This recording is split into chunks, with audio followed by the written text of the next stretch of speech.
Olá, querido amigo, querida amiga, seja muito bem-vindo ao seu programa de estudo semanal da lição da Escola Sabatina, onde juntos, de forma profunda, estudaremos a Palavra de Deus.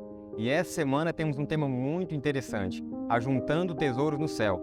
Vamos ver alguns personagens bíblicos que ajuntaram tesouro no céu e foram muito felizes. Venha, estude conosco esse tema. Estamos começando mais um programa Lições para a Eternidade.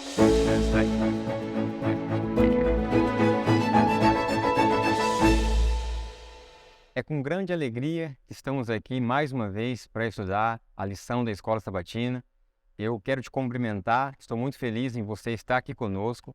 Eu gostaria de apresentar também agora meus companheiros de estudo que estão aqui. À minha direita está o irmão Harry, ele aqui é vice-diretor da instituição do IAG, também trabalha e cuida da parte da expedição. Também temos aqui o pastor Emanuel, ele é da Venezuela e ele está dando aula aqui na instituição, está sendo um prazer tê-lo aqui. E hoje ele é o nosso visitante, é o nosso convidado especial de honra aqui da lição da Escola Sabatina. À minha esquerda tem o Daniel, você já conhece, ele é responsável pela música aqui da instituição. Também temos o irmão Alexandre Dantas, que é responsável pela escola, diretor acadêmico. E é um prazer ter vocês aqui, que vocês possam se aprofundar cada dia mais ao estudar a lição da Escola Sabatina. Bom, hoje o tema que estudaremos é Ajuntem Tesouros no Céu. O que vocês, meus companheiros, acharam desse tema? O que vocês estudaram essa semana? O que vocês podem destacar, principalmente aqui do dia de sábado, já para nós? Só uma questão, a lição é a número 6, tá? Você que tem a lição da Escola Sabatina, a nossa lição, ela vem completa com o comentário de Ellen White, muito importante, se aprofundar também nos comentários de Ellen White, no Espelho de Profecia. Aconselho você sempre a comprar a lição com os comentários de Ellen White. O que vocês encontraram essa semana sobre esse tema? O que vocês acharam desse tema? Já estávamos falando sobre tesouros, falando sobre finanças e várias outras coisas. E a lição dessa semana trouxe um texto muito forte com um verso para memorizar, né? Seria: de que adianta a pessoa ganhar o mundo inteiro e perder a sua alma? O que ele vai dar em troca da sua alma? É algo para nós pensarmos, né? O quanto vale a nossa alma. Nós sabemos que cada alma vale o sangue de Cristo. Então, cada um de nós temos um valor incalculável para Cristo. Mas fica para nós aqui pensarmos, né? O que nós podemos fazer para recuperar a nossa alma, né? Será que nós vamos trocar a nossa alma por riquezas ou por coisas que vão ficar aqui nessa terra? Uma coisa que eu achei interessante, assim, fazendo uma análise geral da lição, antes de entrarmos mais detalhado, é que a lição escolheu homens que tomaram grandes decisões, né? Você vê homens que tomaram decisões que mudaram a vida deles, Sim. umas para o bem e outras decisões para o mal, né? Nós vamos estudar com mais calma. Mas eu gostei demais de ter estudado e isso tocou-me profundamente. Eu gostei muito dessa lição. E é interessante que o texto Mateus 6:21, porque onde estiver o seu tesouro, aí estará também o seu coração. Esses homens, alguns homens eram ricos, tinham status, mas eles não colocaram o coração nisso. Então, a gente já pode entender que ser rico não é pecado, é colocar o coração, né, pastor? Claro, de acuerdo con la palabra del Señor, el origen, el problema o el mayor de los males es el amor al dinero. Y esto es parte de una naturaleza humana degradada que no consigue amar más nada que a sí misma. Y precisamente ese es el problema de atesorar en este mundo. Atesoramos es precisamente porque queremos gratificarnos a nosotros mismos. Así que la única forma en la cual nosotros podemos deshacernos del hábito de formar, crear tesoros en la tierra, es poder contemplar y recibir a Cristo en el corazón para que Cristo vaya purificando el corazón y así un corazón donde Cristo pueda reinar, puede darle a Él el primer lugar y poner sus tesoros donde Él está. La Amém. mirada donde Él está, porque si no es imposible. Sim, com certeza. E o verso aqui, para memorizar, ele traz uma ideia de ganhar o mundo inteiro. Então, ainda que o indivíduo ganhe o mundo inteiro, se ele perder a vida eterna, ou se ele perder a Cristo, do que valeu? Sabe de que isso me lembra, Kleber? Quando que alguém Quando que é colocado diante de alguém o mundo inteiro? Lá no deserto da tentação, Satanás coloca o mundo inteiro diante de Jesus só por uma prostrada para que ele adorasse Satanás. Não precisaria ir ao Calvário, não precisaria sofrer o Getsemane, não precisaria sofrer a surra, não precisaria ser aprisionado, apenas por um momento de adoração. E aqui nós também podemos pensar na adoração do próprio eu, né? Quando nós realmente estamos com o coração rendido aos pés de Jesus, então nós estaremos assim acumulando tesouros no céu, né? E não nos prendendo às coisas desse mundo, às coisas materiais, mesmo que tenham reinos, tronos, soberanias, mas aqui tudo vai ser o quê? Destruído. Aqui, como diz o nosso mestre, aqui não ficará pedra sobre pedra. Só que nós teremos uma cidade maravilhosa, depois nós vamos falar sobre isso, onde todas as coisas realmente vão ser joias preciosas, mas não perecíveis. Plantas, mas que não estarão murchando. Frutos que não serão podres. E tudo será o quê? Tudo feito de novo. Então compensa acumular tesouro nesse lugar maravilhoso. Às vezes a gente lê esse verso apressadamente e não para refletir na profundidade dele. Lendo aqui no comentário do Espírito de Profecia, que diz assim: o que pode ser comparado com a perda de uma vida humana? O que pode ser comparado? Ela diz assim: eis uma pergunta que toda pessoa tem de determinar por si. Ou ganhar os tesouros da vida eterna, ou perder tudo, por causa da negligência em tornar Deus e sua justiça em primeira e única preocupação. Jesus, o Redentor do mundo, que deu sua preciosa vida para que todo filho de Adão tivesse vida e vida eterna no reino de Deus, contempla com tristeza o vasto número daqueles que, professando ser cristãos, não o servem a ele, mas a si mesmos. Então, às vezes a gente não tem a profundidade do que esse simples texto, que podemos às vezes ler tão rapidamente, né, e não sentir o que é a perda de uma vida, né, para a eternidade. E eu queria ver aqui também um texto da meditação Para Conhecê-lo, de 1965, na página 220, que diz assim: Deus ele faz um inventário do dinheiro que é emprestado a vocês e das vantagens espirituais que ele lhes concedeu. Então, a nós, como adventistas do sétimo dia, não foi só dado dinheiro ou recurso financeiro, mas também foi emprestado a nós vantagens espirituais. Que vantagem espiritual tem o adventista do sétimo dia? Nossa, muitas. O adventista do sétimo dia, ele conhece o Antigo, o Novo Testamento, e ele ainda recebeu mais luz ainda para viver nesses últimos dias. E essa luz também Deus vai requerer de cada um de nós como nós utilizamos essa luz. Se nós a colocamos em prática ou não. Como administradores, segue o texto, que são, vocês farão um cuidadoso inventário, examinarão para ver se estão usando economicamente tudo que Deus colocou aos seus cuidados ou se estão desperdiçando os bens do Senhor em gastos egoístas a fim de obter ostentação. Como nós gastamos aquilo que nos vem à mão? Será que é do jeito que nós realmente queremos ou será que nós precisamos pedir orientação como eu gasto até aquela parte que fica para mim? Porque nós sabemos que devemos devolver ao Senhor os dízimos, as ofertas, mas tem a parte que fica para nós. Como administrar essa parte também? De uma forma que ela não me prenda às coisas deste mundo e sim me faça me voltar para as coisas celestiais. Y a menudo la pregunta determinante o la cuestión determinante entre hacer tesoros en el reino de los cielos y construir un imperio y tesoros aquí en la tierra es sencillamente la cuestión de ¿creo en el Señor o soy un incrédulo?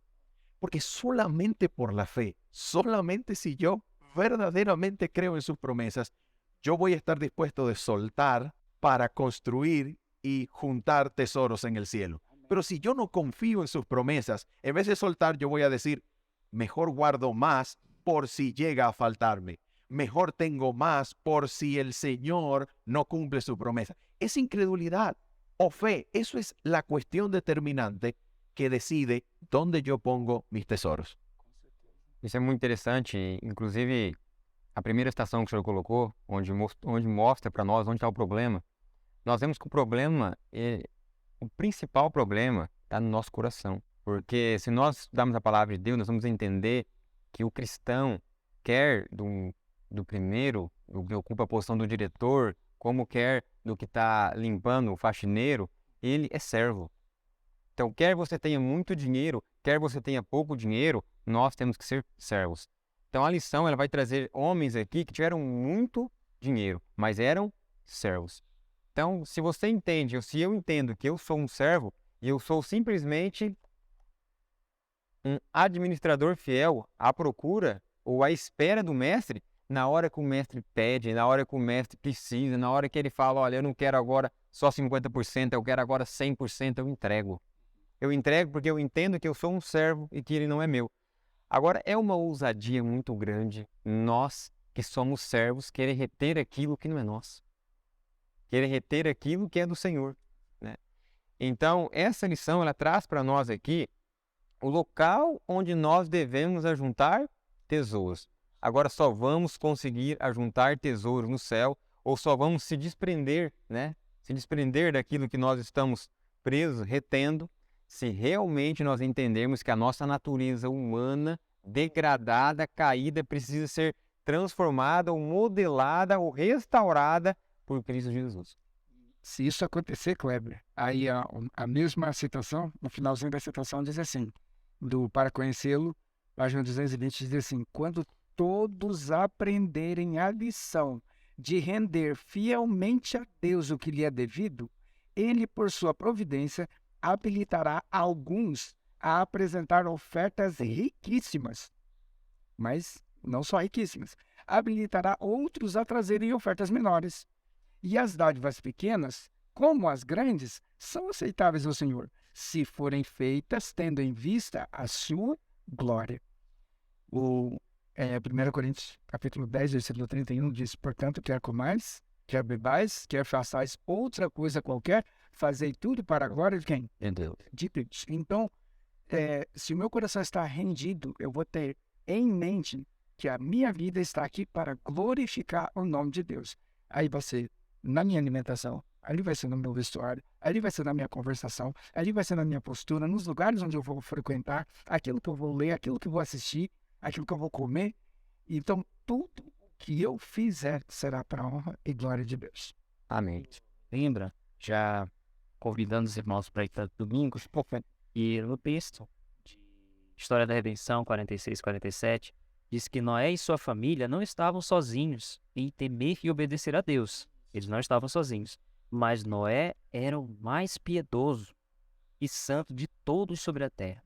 E foi aquele cuja vida Deus preservou para executar a construção da arca e advertir o mundo de sua condenação por vir. Então, haviam outros homens piedosos. Haviam homens ali, né, que serviam ao Deus verdadeiro, mas o texto diz que ele era o mais piedoso e santo. Então, tudo que ele fazia era para a honra e glória de Deus. Amém. Era um homem que se destacava entre os seus contemporâneos, diz a palavra. Só o finalzinho do texto que você utilizou, diz assim, Noé, pela sua pregação e pelo seu exemplo, em construir a arca, condenou o mundo. O que isso aqui significa? O que isso está nos dizendo? A senhora White, no livro Lar Adventista, e ela vai repetir isso também no Mente, Caráter e Personalidade, alguns outros escritos dela também, ela sempre vai usar a expressão preceito e exemplo. Preceito e exemplo. E ela repete tanto isso no Lar Adventista que eu fiquei até assustado. Muitas vezes que ela utiliza essa expressão. Como assim preceito e exemplo? Primeiro, eu ensino, só que eu vivo. Eu ensino e eu vivo. Eu ensino e eu dou testemunho. Então, isso daí, com isso, podia muito bem só começar a construir a arca e não falar absolutamente nada para ninguém. Ele estaria dando exemplo, mas ele não estaria o quê? Usando o preceito. Ou ele poderia só falar, mas não botar o pé na água e começar a construir a arca. E o texto diz que cada martelada que ele dava era uma pregação. Aí, continuando até o texto, ó, Deus deu oportunidade a todos que desejassem se arrepender e se voltassem a ele, mas não creram na pregação de Noé. Zombaram das suas advertências, ridicularizaram, a construção daquele imenso navio em terra seca. Os esforços de Noé para reformar seus compatriotas não tiveram êxito e tentaram reformar o povo. Não teve êxito. Mas por mais de 100 anos, ele perseverou em seus esforços para que os homens se arrependessem e voltassem a Deus. 100 anos, meus irmãos. Cada batida desferida sobre a arca pregava para o povo. Noé administrava, trabalhava e pregava, enquanto o povo olhava com espanto e considerava um fanático. História Redenção 46, 47. Então ele pregou 100 anos y ainda fue considerado un fanático. Es interesante que Noé es una perfecta ilustración de la cuestión fundamental que hablábamos anteriormente sobre la fe y la incredulidad. Cuando yo decido qué hacer con el dinero que Dios me prestó, generalmente el aspecto que siempre tenemos en cuenta al decidir qué hacer con el dinero es el futuro. ¿Qué va a pasar con mi futuro? Si yo doy esto hoy, ¿qué va a pasar conmigo mañana? Dios le dijo a Noé que vendría un diluvio. Y Noé creyó, a pesar de lo que decían los filósofos y los científicos acerca de la lluvia. Pregunto, ¿qué dice hoy los expertos que predicen las economías del mundo? ¿Cómo voy yo a administrar mi hogar? ¿Voy a confiar en las predicciones de los expertos económicos o voy a confiar en el Dios que me dice, si tú confías hoy, yo te cuido mañana? ¿Cómo? ¿En qué vamos a creer? Interesante que los filósofos tenían evidencias del mundo natural. Noé tenía solo la palabra. Cuando nosotros seamos llevados al punto de ser perseguidos por causa de la verdad de la Biblia, ¿en quién vamos a creer? Dios dice, no he visto justo desamparado, ni su descendencia que mendigue pan. ¿En quién vamos a creer? ¿Vamos a creer en las amenazas del mundo y sus predicciones o en el Dios que dice, tranquilo, yo voy a proveer? Esa es la cuestión que determina dónde mi corazón comenzará a atesorar. Exatamente. O mundo inteiro, cientista falando contra, e você pega uma mensagem e a ciência mostrando não. Aí o texto bem rapidinho, ó, nos lugares celestiais, a voz do dever é a voz de Deus, um guia inato enviado pelo céu, quer seja agradável, quer desagradável. Devemos cumprir o dever que esteja diretamente em nosso caminho. Se o Senhor quiser que levamos uma mensagem a Nínive, não lhe será agradável que vamos a Jope ou Cafarnaum. Deus tem razões para nos mandar ao lugar a qual ele se dirige os nossos pés. Mesmo que a gente olhe e veja, não vai dar certo, os olhos humanos não vai dar certo. Se Deus manda aí, vá. Por isso que há necessidade de nós estarmos firmados em Cristo. Nós precisamos entender que não podemos estar firmados no dinheiro. Muitas instituições ou muitos que querem desenvolver algum trabalho ficam esperando receber o dinheiro para começar a pregar, para começar a fazer alguma coisa. E não é o que Deus quer. Deus quer que nós coloquemos o pé na água, né? E eu achei muito interessante aqui e creio que foi muito feliz o autor dessa lição nessa passagem aqui, porque ele colocou, ajuntem tesouros no céu. E muitas vezes nós podemos dizer assim, mas alguém já conseguiu fazer isso? E hoje nós estamos encontrando pessoas que fizeram. Estamos vendo Noé, vamos ver outros aí que conseguiram fazer isso. Agora, é impossível ajuntar tesouro no céu sem que o nosso coração esteja totalmente doado a Cristo Jesus. Esse de Noé, ele pregou, aparentemente poucas pessoas aceitaram a mensagem. 100 anos. E às vezes a gente fica assim, puxa, eu preguei, só dei um estudo bíblico, só uma pessoa, e a gente fica triste. Noé, 100 anos. Então, importa a gente pregar. Quem vai converter o outro é o Espírito Santo. Vamos Agora, lá. Eu gostaria de fazer uma pergunta para vocês, antes de vocês responderem isso aí, que está no rodapé da lição. Gostaria que vocês respondessem. Você estaria pronto para realizar uma grande mudança em sua vida se, como Noé, fosse chamado por Deus a fazer exatamente isso? E vamos lá, sem saber do resultado final. Você vai começar a fazer o trabalho, mas você não sabe do fim do trabalho. Porque Noé, Deus falou para ele, vai construir uma arca. Ele não sabia como ia ser, como os animais iam vir, como que ia funcionar, ele não sabia. Ele foi chamado para desenvolver um trabalho. Nunca choveu, O pastor colocou os cientistas e falavam que isso é a maior loucura que existe, tá? Vocês estariam preparados para isso? É uma coisa absurda aos nossos olhos hoje, e principalmente porque eu não sei se na Bíblia de vocês é diferente da minha. Na minha Bíblia, Deus fala, constrói uma arca, mas ele não fala, eu vou dar o recurso. E Noé não era um homem riquíssimo. Então, o que ele começou a fazer? Ele investiu uma quantidade que ele tinha, depois uma outra, depois uma outra. E eu começo a enxergar Noé vendendo o seu carro, vendendo a sua casa própria, hipotecando tudo que ele tinha e inserindo tudo na arca. Não tendo mais lugar para morar, foi já morar dentro da arca, porque não tinha mais o que ele fazer. Então, ele investiu a sua vida inteira naquela arca. E depois de investir a sua vida inteira, ele perdeu praticamente o mundo. Só que depois de novo, ele percebeu que o mundo era de quem? Dele. Não tinha mais ninguém no mundo. O mundo era todo, ele perdeu tudo. Só que depois ele ganhou o quê? Absolutamente tudo.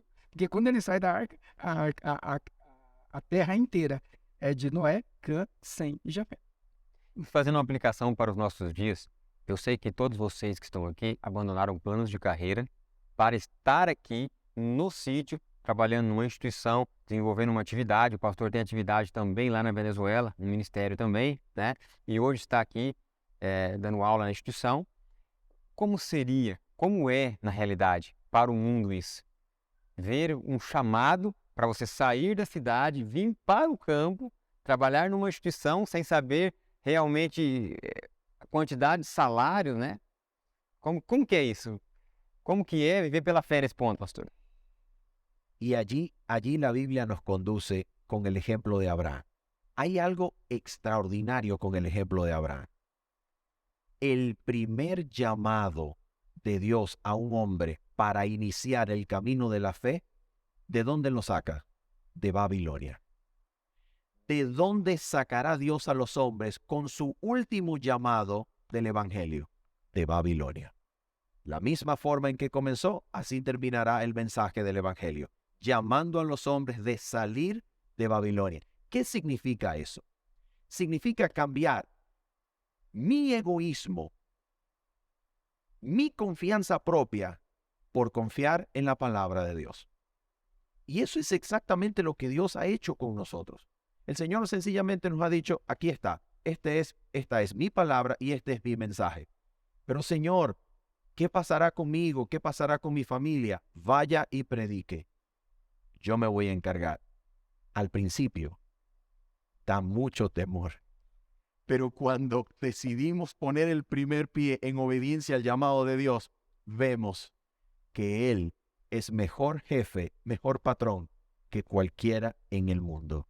Él verdaderamente nos cuida y nos dirige por la misma senda que si nosotros conociésemos el futuro desde el principio, también hubiésemos escogido. Él es bueno, podemos confiar en Él. Sí. Então nós podemos dizer que as mesmas decisões que aqueles homens tomaram no passado, será necessária o povo de Deus tomar no presente. Eu queria rapidinho falar sobre a minha experiência. A minha esposa e eu, nosso salário na cidade era 1x. E nós viemos para o campo com a cara e a coragem. E o nosso salário foi menos da metade desse X. Só que com um detalhe. Na cidade, né, não era bem na cidade, nós já morávamos no campo, morávamos num sítio de um irmão da nossa igreja, não pagávamos nem aluguel, nem água, nem luz e nem internet.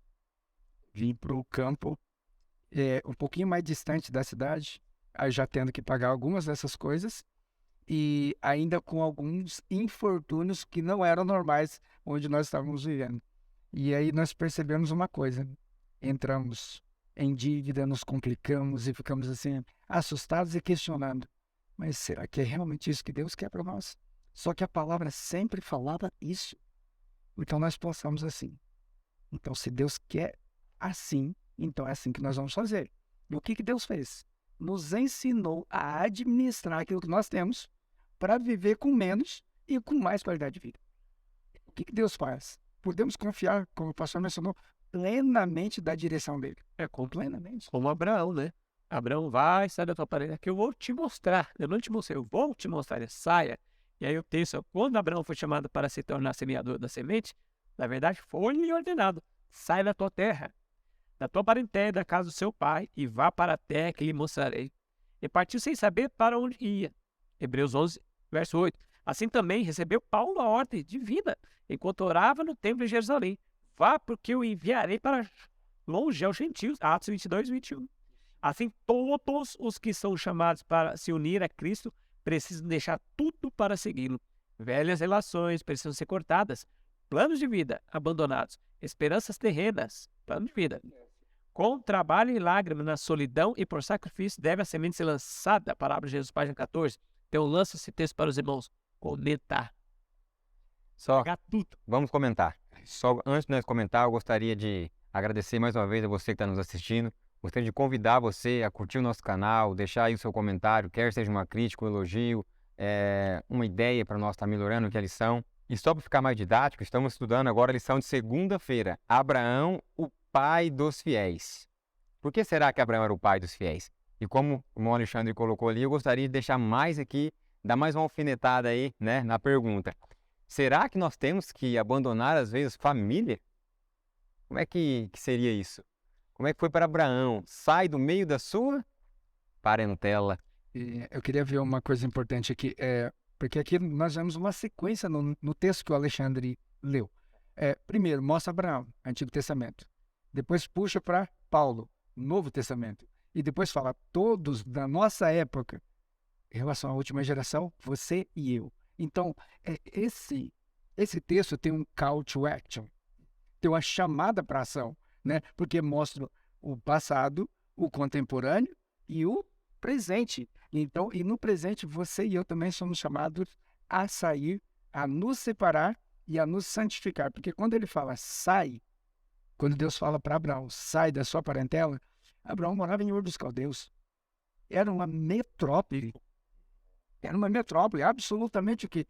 Várias regalias que nós temos, vários confortos que nós temos na cidade hoje, Abraão tinha ali. Nova York, São Paulo, Tóquio, grandes metrópoles. E Deus pega e fala assim, não, sai.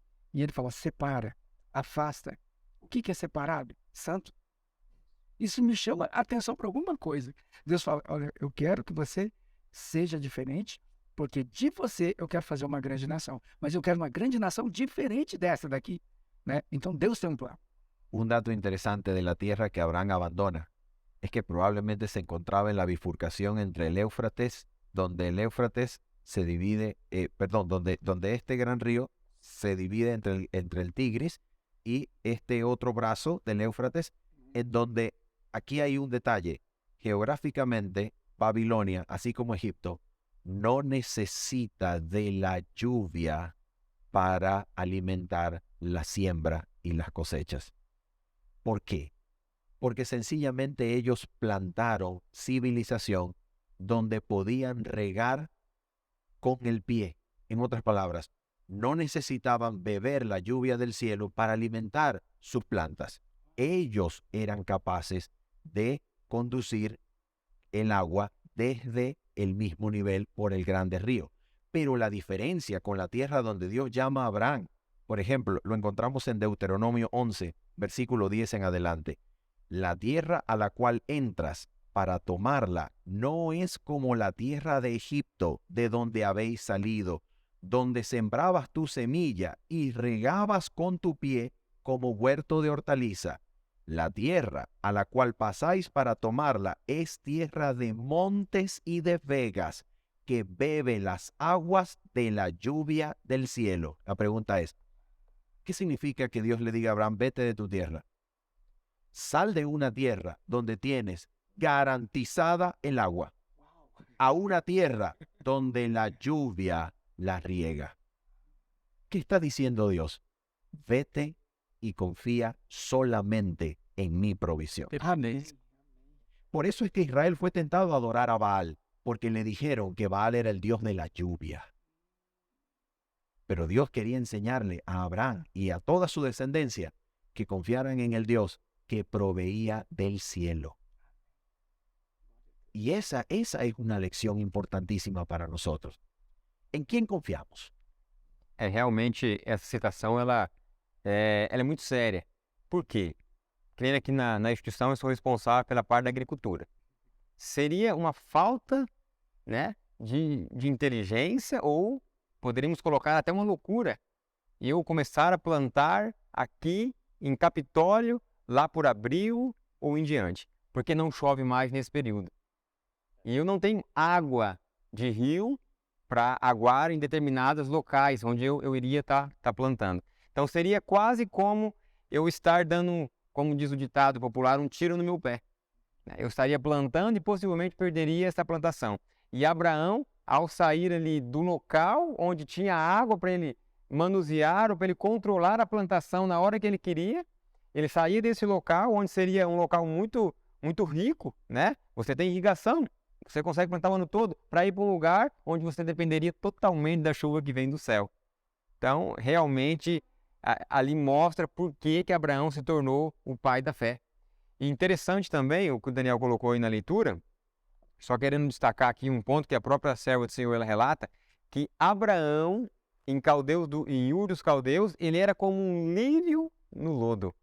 Então, Abraão ali, ele já era um homem de Deus. Então, ele poderia questionar, Senhor, mas eu não estou seguindo o Senhor aqui? Às vezes, nós somos tentados a questionar algumas coisas, né?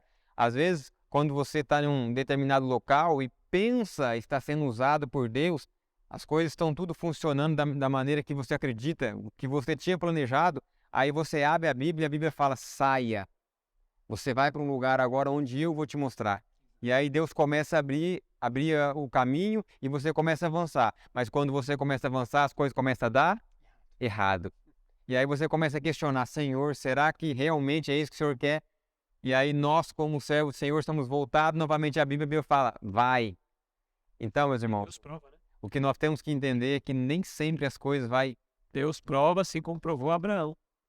E é interessante que os fariseus diziam, nós somos filhos de Abraão. E aí Jesus falou, vocês são filhos de Abraão se obedecer a palavra de Deus. Assim como Então, e nós temos que ter filho de Abraão também, pela fé. Só que nós temos que fazer isso aqui, ó. Patriarca e Profeta, tá na lição aí, ó, página 96. Aquela obediência inquestionável de Abraão é uma das provas mais notáveis de fé a serem contadas em toda a Bíblia. Então, precisamos também ter a fé de Abraão. Senão nós não somos filhos de Abraão na fé. Já que você falou de fé, Hebreus capítulo 11 é onde tem a galeria dos heróis da fé e onde vai aparecer Abraão de novo. Olha só que interessante aqui, ó. Pela fé, ele habitou na terra da promessa, como em uma terra estranha, habitando em tendas com Isaque e Jacó, herdeiros com ele da mesma promessa. Porque, olha só, o versículo 10, porque ele procurava por uma cidade que tem fundamentos, a qual o artífice e construtor é Deus. Aqui não é Ur dos Caldeus. Então ele sai de uma cidade a nível humano, uma cidade o quê? Pagã, uma cidade voltada para a maldade, e ele busca uma cidade o quê? Uma cidade celestial. E quando ele vai buscar essa cidade celestial, ele vai juntamente com o quê? Com seus descendentes, que seria Isaque e Jacó. E você vê que depois, essa mesma família, eles são chamados aqui também no livro de Hebreus, de pessoas que agem como se fossem o quê? Forasteiros ou peregrinos. E aqui está um grande problema que nós não entendemos. Que nessa terra, você e eu somos o quê? Forasteiros e peregrinos. Estamos aqui, tem até uma canção que diz, nós estamos aqui, mas é só de passagem. Estamos aguardando uma vida futura, uma vida melhor. E numa cidade melhor. Deus tira Abraão de Ur dos Caldeus, porque ele quer levar ele para uma cidade cujo o arquiteto da cidade é ele mesmo. Daniel, muito obrigado pelo seu comentário. Pastor, Harry, irmão Alexandre. Agora vamos adentrar terça-feira. Agora muda aqui o cenário, né? Nós estamos vendo um cenário de um homem que atendeu tudo pela fé e vamos agora entrar em um cenário de um outro que tomou decisões erradas, mesmo sendo parente ou sobrinho de Abraão. Terça-feira, as más decisões de Ló. O que vocês encontraram sobre essas más decisões de Ló? Eu achei interessante aqui é que no chamado de Abraão, Abraão não sabia para onde ia, mas Ló, ele viu a terra, ele desejou a terra. Ele olhou e disse assim, eu quero essa terra aqui. Né? Então, são duas decisões tomadas diferentes. Uma que ele já sabia, uma que ele não sabia o que ia acontecer, para onde estava indo. E Ló, ele tem a opção de escolher a terra. E ele olha uma terra que é igual ao jardim, o jardim de Deus, né, diz o texto. Então Ló toma uma decisão só olhando, só pela vista, digamos assim, não pela fé. Né? Então eu achei isso bem interessante. Um olho é o olho carnal, o outro espiritual. Duas linhas aqui, tá na lição. Comentário bíblico adventista, vou ler 2 linhas. 1203. Ló escolheu Sodoma para sua morada porque viu que oferecia vantagem de ponto de vista mundano. Então, quando ele viu lá, falou, vou prosperar materialmente. É para lá que eu vou. Então, ele olhou com os olhos carnais. Es interesante que Abraham sale de su tierra escuchando la palabra de Dios solamente, pero Lot tiene la capacidad de elegir y elige el valle más fértil. Pero en el valle más fértil casi se pierde, completamente, incluso perdiendo familia. Allí la lección es sencilla. Cuando nosotros hagamos planes o hacemos planes para vivir, morar en algún lugar, la primera cuestión a considerar es la condición moral de sus habitantes. En mi experiencia, recuerdo que una vez ese texto, ese comentario, que por cierto es un comentario del Espíritu de Profecía, de la hermana White, eso fue determinante al momento de elegir dónde tener mi familia. Y eso es realmente lo que Dios anhela que nosotros hagamos. Nosotros no necesitamos evaluar nuestras vidas conforme a los estándares del mundo.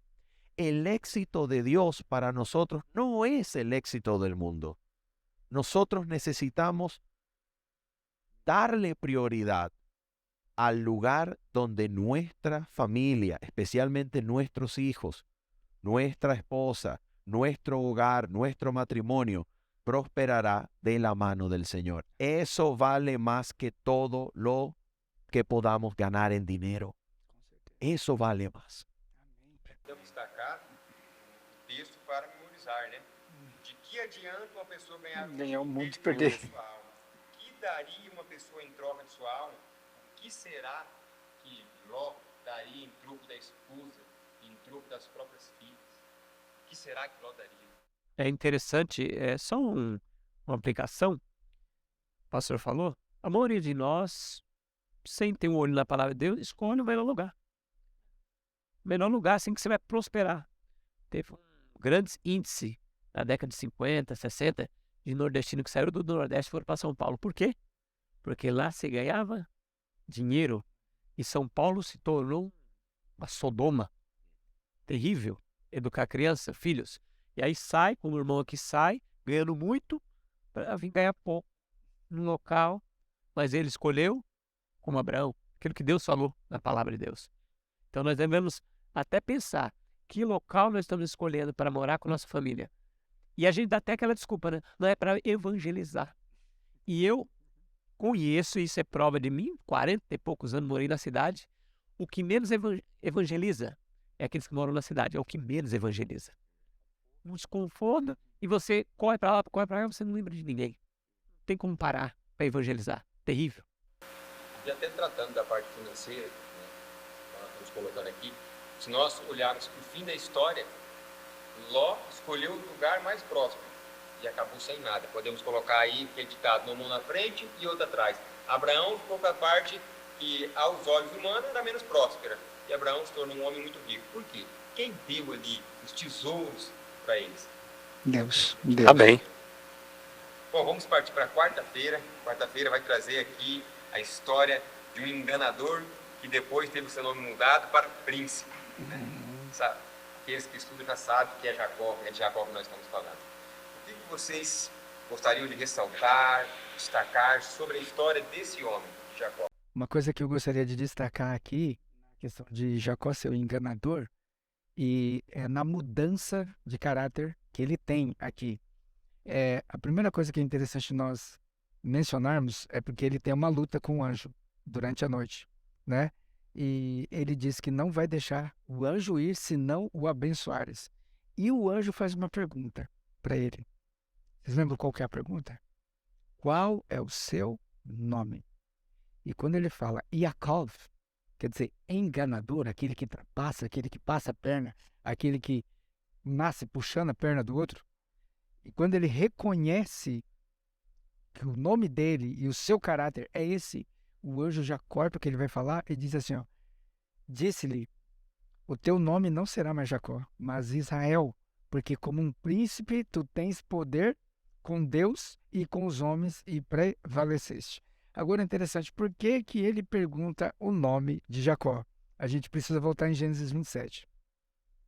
Gênesis 27, versículo 17 em diante, nós vemos que Jacó, guiado por sua mãe, ele tenta enganar Isaac, que é o seu pai, que já não enxergava direito.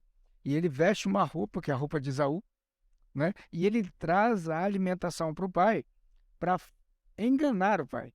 Mas olha só o que o pai fala para ele no versículo 18. E ele foi ao seu pai e disse, meu pai, aqui estou, disse ele. Quem és tu, meu filho? No versículo 19 diz assim, Jacó disse a seu pai, eu sou Esaú, o teu primogênito. Ele mente aqui. E agora, quando ele quer ser abençoado, porque aqui ele recebe uma bênção de um homem. Depois ele pede uma bênção de um Deus. Então, para ele receber a bênção de um Deus, primeiro ele vai ter que reconhecer onde ele caiu. E Deus começa a perguntar para ele, qual que é o seu nome? Quer saber? Você quer ser abençoado? Reconhece, fala o seu nome. E aí ele reconhece, aqui ele mente. Mas em Gênesis 32, ele reconhece o seu erro e é a partir deste momento que a vida dele começa a ser mudada. Então, a aplicação, nós devemos confessar e dizer quem nós somos. Aí Deus pode transformar. Exatamente. Y aquí nosotros pudiésemos decir con seguridad que probablemente Jacob es la ilustración más adecuada en la Biblia para enseñar la diferencia entre el antiguo y nuevo pacto. Porque Jacob llegó a ser vencedor cuando renunció a su propia forma de obtener la bendición de Dios. Eso es antiguo pacto. Cuando nosotros intentamos por nuestros propios medios conseguir la bendición de Dios, estamos siendo como Jacob durante todos los años de tinieblas. A Jacob solamente le amanece, Jacob ve la luz del sol cuando renuncia a sus propios medios de alcanzar la bendición y se rinde delante de aquel que era el único que puede bendecir. Amém. Solamente eso. Dios anhela bendecirnos. Para obtener su bendición, solo tenemos que recibirla, aceptarla, pedirla si sentimos que algo nos falta. Para recibir la bendición de Dios, solamente necesitamos aceptarla. Él quiere bendecirnos. Nuestro Padre es bueno en gran manera y Jesús así lo enseñó. Por tanto, nosotros necesitamos aprender a renunciar a nuestras propias formas de alcanzar aquello que queremos para nosotros y dejar que Dios provea, renunciando nosotros a nuestros propios medios para aceptar lo que Él anhela proveer para nosotros. Esa es la esencia del nuevo pacto. Él quiere que conozcamos que Él provee mucho más y mejor de lo que nosotros, por nosotros mismos, podemos conseguir para nosotros. Confiar en Él, confiar en su provisión, confiar en su bendición y solo rendirnos a su dirección. Muito importante, pastor, esse comentário que o senhor fez aí. Eu gostaria de destacar um texto aqui também, que está em História da Redenção, para 64. A serva do Senhor diz assim: Rebeca se arrependeu amargamente do conselho errado que dera a Jacó. Por isso significou sua separação dela para sempre. Ele foi compelido a fugir para se salvar da ira de Esaú, e sua mãe nunca mais voltou a vê-lo. Isaac viveu muitos anos depois de ter abençoado Jacó, e ficou convencido pela conduta de Esaú e de Jacó, que a bênção certamente pertencia a Jacó. Então, esse texto aqui nós podemos tirar várias coisas. A primeira é que uma decisão tomada pelo sentimento pode ser que decrete uma consequência muito grande. O sentimento passa, mas a consequência fica, né? O sentimento de tentar ajudar ali, de tentar adiantar as coisas de Rebeca, ocasionou ali um dano muito grande, não só para ela, mas também para Jacó. O filho que ela amava tanto, ela nunca mais viu, né? E outro ponto interessante aqui também, que a lição traz para nós, eu gostaria de ressaltar, e vocês também acham, é que um problema deixado para trás é um problema que precisa ser resolvido. Jacó fugiu, imaginou, não sei, que às vezes nunca mais ia ter que se encontrar com Esaú. Mas quando ele decide voltar, o que vem de encontro com ele? O problema. Então, quando você o pecado, foge do pecado, ele te volta à frente. O que eu vejo que às vezes pode ser que nós precisamos se reconciliar com alguém para continuar avançando. Sim, agora, o interessante é quando você consegue resolver esse problema. Exatamente. Que é o caso que quando ele se encontra com o anjo, que ele acaba resolvendo esse problema. Okay. Exatamente. Aí a transformação que há em você depois que você resolve esse problema. Vamos ver só uma questão que é interessante, que ele resolve o problema quando ele entrega. Exato. Quando até ali ele tentou fazer tudo do seu jeito, e ali ele vê que ele precisa entregar. Então quando ele se entrega para Deus, como o pastor colocou, ele tem o nome mudado de enganador para o quê? Para príncipe. E ali ele tem que se deparar com o problema agora e solucionar para poder avançar. E o que eu achei interessante aqui, que o texto de Maior Discurso de Cristo, página 46, 45, 46, diz que enquanto não caiu manco e impotente sobre o peito do anjo do concerto, Jacó não conheceu a vitória da fé triunfante, recebendo o título de príncipe. E foi quando ele mancava por causa da coxa, isso que eu achei interessante, que os armados bandos de Esaú foram acalmados diante dele. E o faraó, orgulhoso herdeiro de uma linhagem real, abaixou-se para pedir sua bênção. Até o capitão de nossa salvação foi aperfeiçoado por meio dos sofrimentos, e os filhos da fé tiraram forças da fraqueza, pondo em fuga exércitos estrangeiros. Mas a gente está falando aqui de príncipes. E Jacó, ele agora é um príncipe que manca, né? E essa forma dele, esse formato dele agora, depois de ter esse encontro com o anjo, depois ele resolveu o problema, essa solução transformou ele, agora é que ajuda a solucionar todos os outros problemas. Você vê que ele é um príncipe manco, mas é um príncipe reverenciado. Tem forças em si mesmo, podia mais lutar. Exatamente. Isso vem do alto, né? A lição pediu para darmos uma analisada no finalzinho, né, da história dele, que quando ele vai morrer. E aí ele pede para ser enterrado na mesma caverna de Macpela, ou seja, a única propriedade que Abraão realmente conquistou ali na Terra Prometida, né? E lá na caverna de Macpela estão enterrados Abraão e Sara, Isaac e Rebeca. E ele também enterrou Lia, né? E agora ele vai ser enterrado lá também. Ou seja, pai, filho e neto vão ser enterrados no mesmo lugar, reconhecendo que aqui não é a terra deles.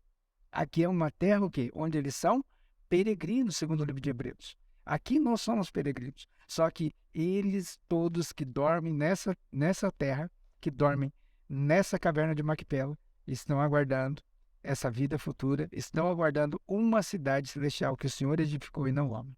Pode ver que ele alcançou o tesouro celeste perdendo uma parte de seus movimentos. Foi algo físico, né? Mas que transformou o caráter desse homem, de enganador a um príncipe. Saiu do ventre puxando a perna do irmão e agora ele vai puxando de uma perna. Uma perna. É muito bonita essa história, né? Porque ela também começa a revelar a nossa história. Nós vimos aqui a história de Abraão. Abraão foi, como Ellen White disse, um lírio do lodo, mas também teve ali algumas dificuldades. Mas quando nós entramos aqui na história de Ló, nós vimos mais dificuldades ainda, muito maior do que o próprio Jacó. Mas quando abordamos a história de Jacó, nós podemos dizer também que pode ser a nossa história. Às vezes até hoje tomamos decisões erradas, mas nenhuma noite, nenhuma luta com Deus, nós podemos ter ali nossa história transformada, mudada, e podemos avançar. Isso acho que é maravilhoso. Os irmãos têm mais algum comentário sobre a história de Jacó? Nós podemos avançar para Moisés no Egito. Então, quinta-feira traz aqui Moisés no Egito, mais um personagem aí que ajuntou tesouro no céu, né? O que os irmãos gostariam de comentar sobre esse personagem, a sua trajetória, a sua vida? Una de las cosas más maravillosas de la vida de Moisés es que el libro de Hebreos nos dice que él anduvo viendo al invisible. ¿Podemos nosotros aprender a ver el invisible? En el contexto de Hebreos capítulo número 11, lo invisible que crea lo visible es la palabra de Dios. Amém.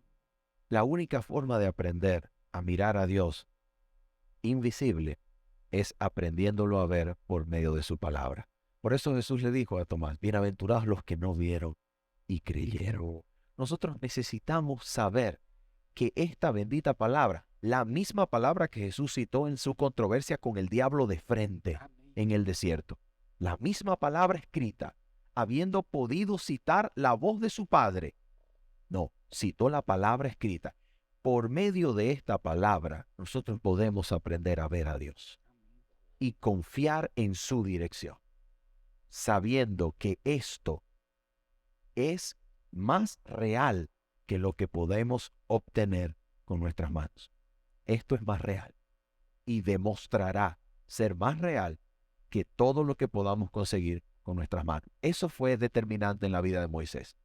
Dejó todo atrás, pudiendo haber sido el heredero al trono de Egipto, viendo al invisible, confiando en la palabra del que lo había llamado. Interessante, né? Um homem que poderia ser um faraó, o homem mais poderoso da terra ali naquele momento, renunciou e foi morar no campo, e aí teve que 40 anos desaprender aquilo que aprendeu para receber aquela missão.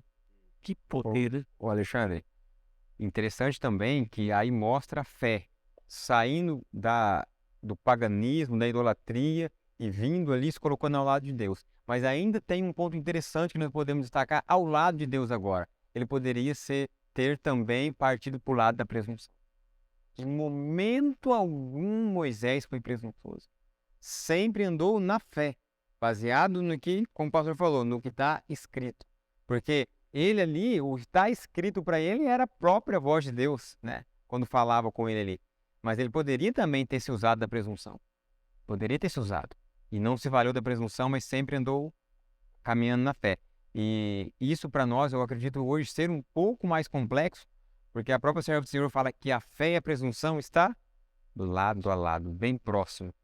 Por uma citação a mais, ou um passo a mais do que eu posso dar, eu posso estar andando no caminho da presunção. E Moisés, que é o nosso exemplo ali, como um homem que ajuntou o tesouro no céu, não caiu na presunção. E algo que me chama muita atenção aqui em Hebreus 11, eu vou ler o 24 e em diante aqui, que vai trazer a ideia que eu gostaria de colocar, que é muito importante. Diz assim: pela fé Moisés, sendo já crescido, recusou ser chamado filho da filha de Faraó, e escolhendo antes será afligido com o povo de Deus do que por um período desfrutar o gozo do pecado. E agora o texto vai fazer um trocadilho com o pecado com o Egito. Olha só que interessante. Porque aqui fala o gozo do pecado. Agora olha só que interessante. Considerando a desonra de Cristo como riqueza maior do que os tesouros do Egito. Porque ele tinha em vista a recompensa do galardão. E no 27 vai fazer a apologia aquela parte que o pastor colocou. Porque ele estava vendo o invisível. Só que o interessante é que Egito, o significado da palavra Egito é pecado. E ele saiu do quê? Do Egito para viver no deserto. E ele não quis desfrutar os gozos e os prazeres do Egito, os gozos ou prazeres do pecado, mas ele preferiu sofrer com o povo de Deus. E eu me lembro muito bem que quando o apóstolo Paulo, Deus dá a visão ali para Ananias, e ele fala para Ananias, e até o apóstolo Paulo, ele falou assim para Ananias: eu quero mostrar para ele o quão é importante ele sofrer por mim. E aqui Moisés, ele vai sofrer por Deus. Porque ele poderia ter só o quê? Os prazeres do pecado e ter uma vida de regalias. Mas não, ele também é chamado a sofrer por Cristo. Ele é um tipo de Cristo. Porque ele veio tirar o povo da terra do Egito, que significa o quê? Pecado. E Cristo, ele vem tirar o seu povo do pecado. Mateus capítulo 1, né? Já diz assim, ela dará à luz a um filho, 1, versículo 21, e porás o nome nele de Jesus, pois ele livrará o seu povo dos seus pecados, né? Então, Moisés, ele é um tipo de Cristo, né? E nós vimos aqui, até o irmão Kleber mencionou a questão da presunção. O que é a presunção com relação à fé?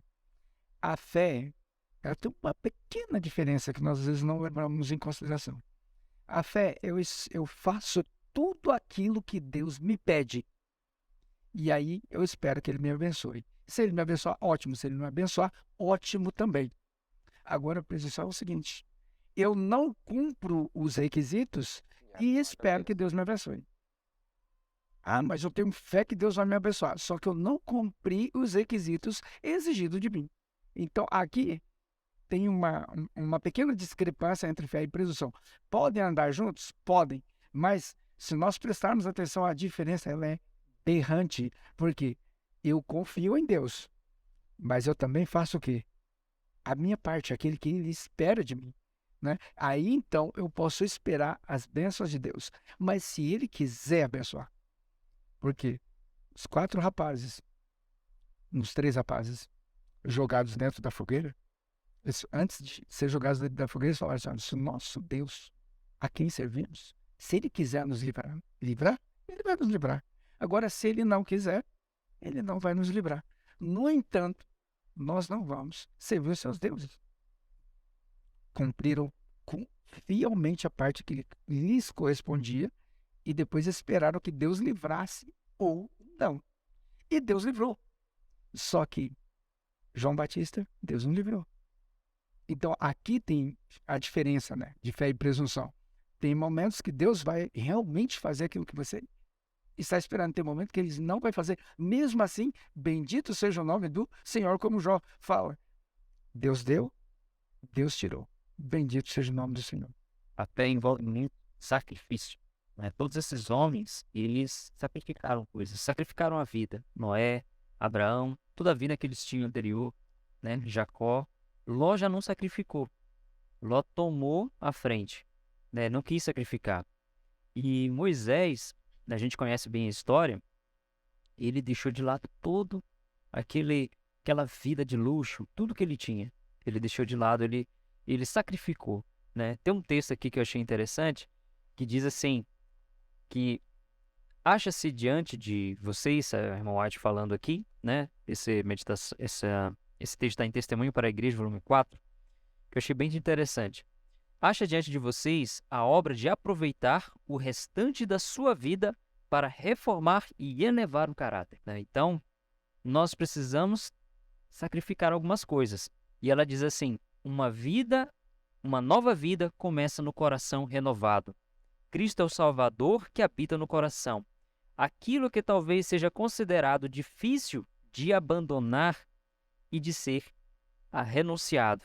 A palavra prepotente e ditatorial precisa ficar sem ser proferida. Então será obtida preciosa vitória.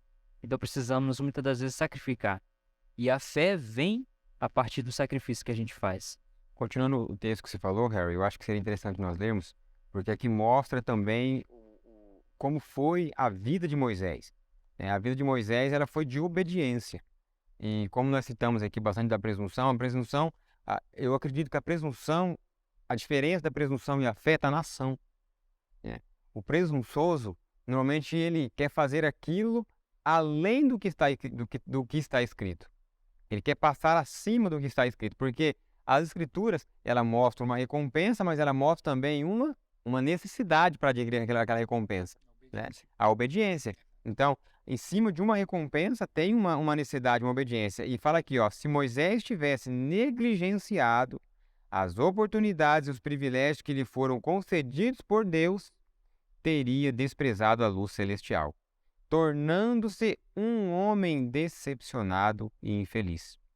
O ser humano tem luz e oportunidades, e se as aproveitar, poderá ser vitorioso.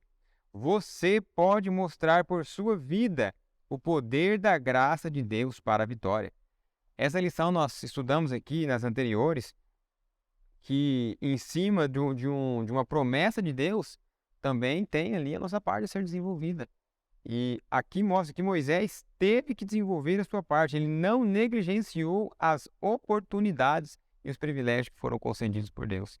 Agora eu pergunto, frente a toda a luz que nós já temos, porque Moisés ali, ele tinha, claro, contato com Deus, mas nós temos o Velho Testamento, o Novo Testamento e ainda o Espírito de Profecia, deixando detalhadamente o que é para ser feito e o que não é para ser feito, né? É uma forma muito didática de ensinar, não resta dúvida. Se nós não nos apegarmos às oportunidades, pode ser que nós vamos se tornar um homem decepcionado e infeliz. Isso é algo que a lição traz para nós e realmente devemos atender a esse pedido, esse conselho de Deus.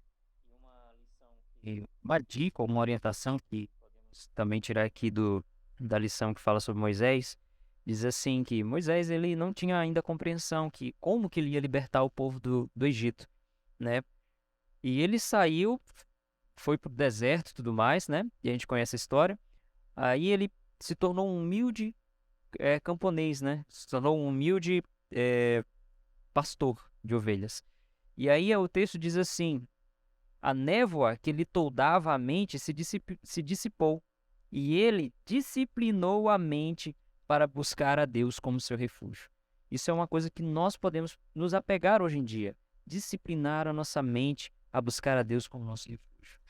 O Herman, tem um ponto interessante aí, que ele precisou sair, vamos colocar, da sua parentela para a névoa dissipar e ele conseguir ali, né, ter uma clareza mental.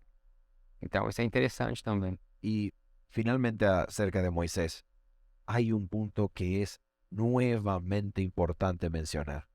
Exactamente como Jacob, le tomó a Moisés 40 años desaprender lo que él había pensado que iba a ser el instrumento de liberación del pueblo.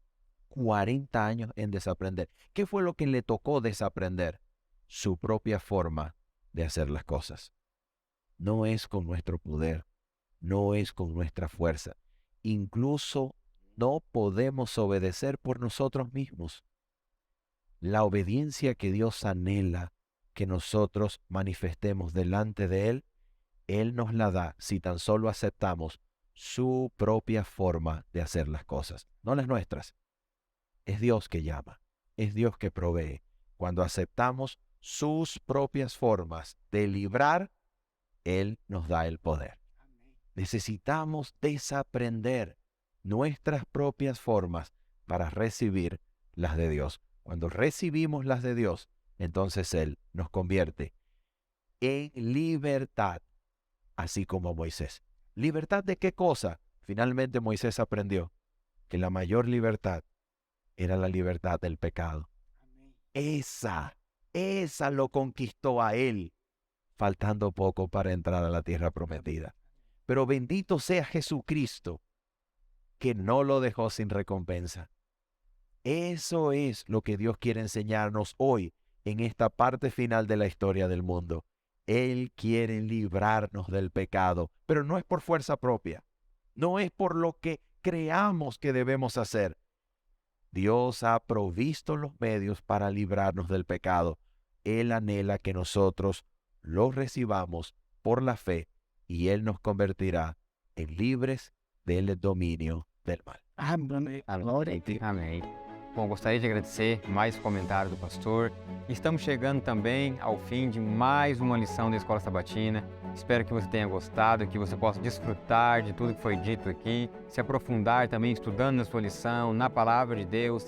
Deixe aí nos comentários também a sua crítica, o seu elogio, a sua sugestão. Comente também a lição conosco no comentário. Será um prazer poder responder o seu comentário aí também.